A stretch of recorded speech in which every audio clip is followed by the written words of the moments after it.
Hi guys, in today's video I will show you how to upload 3-minute YouTube shorts. So as you can see here, this is the latest post on Team YouTube page on X Twitter.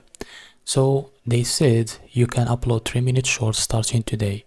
A reminder, it is going to take some time for our system to label and consider these uploads as shorts in places like channel pages, recommendation, etc.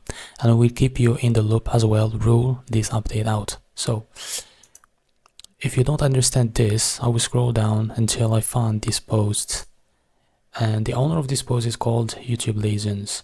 So what he said about this update, he said you can start uploading 3-minute shorts now, and they won't show up as a short right away. 3-minute shorts should start showing up in the feed within a week.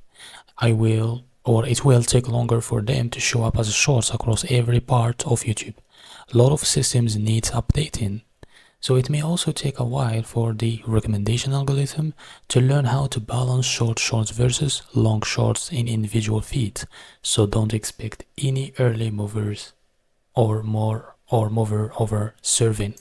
So this is a new release of YouTube updating their shorts.